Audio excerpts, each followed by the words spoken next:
So one of the tips that I want to give you the best super smooth and super tasting hummus is the actual chickpeas themselves. Yes, they are the star of the show, so they should be given a little bit more respect. But do you use the dried? Do you use canned? Well, that all depends on the amount of time and also the taste that you're after. There is absolutely no doubt that by using dried chickpeas, you're going to get the best taste, the best flavour, without a question. But dried chickpeas do take a little bit more effort. Obviously they're dried, so the night before you have to soak them in water, and they need soaking for at least about 8 to 12 hours. That's why we always say overnight. Then the next day you need to rinse that water off and place them in fresh water, and they will take around about an hour and a half to cook, and that's before you start using them. Canned chickpeas, well, drain and they're ready to go. So you can see why more people favour the canned version than the dried version. But if you do have time, do give the dried ones a go, because it really does make a massive amount of difference to the taste. No joke. The next thing is with either of them, whether it's dried chickpeas or with the canned chickpeas, they have a slight skin on them. Now, I don't know whether you've had supermarket versions of hummus, and I don't know whether you've found it's been like a little bit grainy, not as super smooth as, say, some countries make their hummus. Well, the idea is you take the skins off. Now, as you can imagine, you'd be like thinking, oh, I could be there all day picking off skins off chickpeas, and you wouldn't be far wrong. But here is a quick tip for you if you want to get that silky smooth chickpea taste, but don't want to spend hours hand picking the chickpea skins off the chickpeas. So first of all, you can see that I've got the chickpeas here that I've just rinsed and drained and just popped in the pan. Now, like I said about the skins, I'm trying to show you this as best way as I can. It's so not easy, but can you see it's got like a skin on the chickpeas, and that sort of makes it a lot more bitty. But you know, peeling all them would take you forever, so there is a quick way. Now, just before I start the recipe, I actually want to take around about 4 or 5 for decoration on top at the end, so I'm just going to keep those to the side for me for the moment. I'll explain all. So you've just got your chickpeas there, and the tip is using about a heaped teaspoon of bicarbonate of soda. So there you go, you can see I've popped the bicarbonate of soda in, and then I've got some boiling kettle water here, and I'm just going to pour that over the top.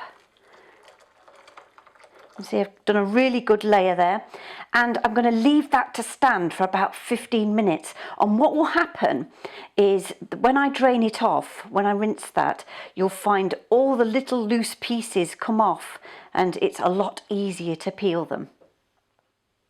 So just as a quick demonstration, can you just see there, that's after about 5 to 10 minutes of soaking, and a load of these sort of chickpea casings have come off.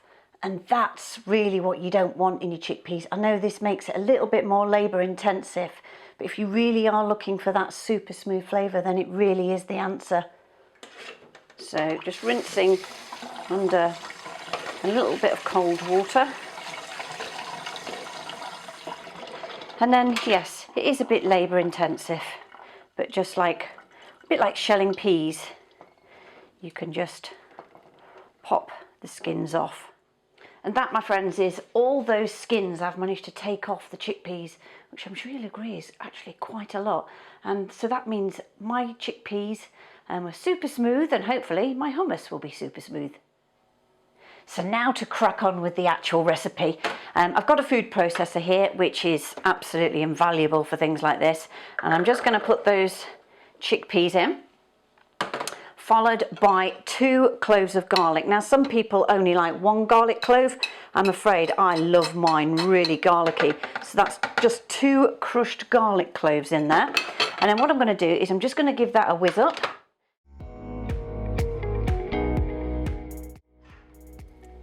So all I'm going to do now is just take from around the edge some of the chickpeas. You can see there, again, with machines like this, Mixture always likes to congregate around the edge, and I just want to give it one more blitz before I start adding the other ingredients. Now I just want to test that this is okay before I actually go to the next level, and it's just really squishy. Can you see it's a bit like peanut butter? And that's what I want it to be like before I actually go to the next stage. So what I have got here now is 80 grams of tahini paste. Tahini paste is really used a lot in Middle Eastern cuisine, and from what I can gather, it's sesame seeds that have been hulled and roasted and then pulverized. Now you will see with the tahini paste when you first get it that it may separate in the jar just a little bit, and what you just need to do is just mix it up in the jar before you actually weigh out 80 grams of it, because otherwise you're just going to have like a layer of oil on top. So do mix it in the jar, as I say, before you do anything else. So all I'm going to do is squeeze the juice of a lemon, like so.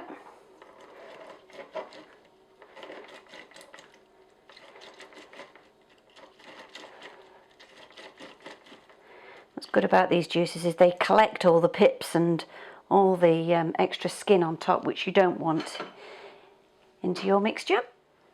So now all I'm going to do is tip that lemon juice into the top as well, along with half a teaspoon of salt. Then I want to get only 1 tablespoon approximately of the olive oil, so just 1. Now this is where a lot of recipes put too much olive oil in for the start, and it can make it almost feel, you know, quite greasy in texture. I'm then going to whiz this up until it's really super smooth.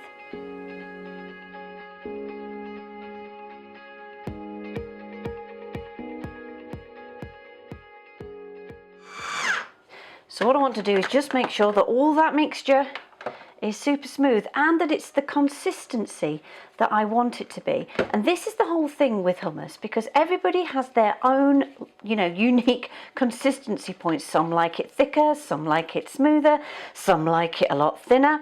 This is actually looking pretty much nigh on perfect to me. Just a weeny bit more blending needed, maybe a touch more liquid in it. So just to get it to that little bit looser texture, I don't want it really sloppy because I do like dipping things like pitta and carrots and cucumber and all sorts of other things in. So I'm just going to pour about a tablespoon of hot water in there, and I'm going to do it bit by bit until it's the consistency that I like. And I've got a very pretty little bowl here. I've got some guests coming tonight and we're having some butter bowls, so I want to sort of make the effort to make it look nice. So I'm just going to take that off, and I'm going to just pour this gorgeous hummus into the bowl. Pour it all in. Oh gosh, this really is amazing. It's a bit like a fluffy mousse in its texture.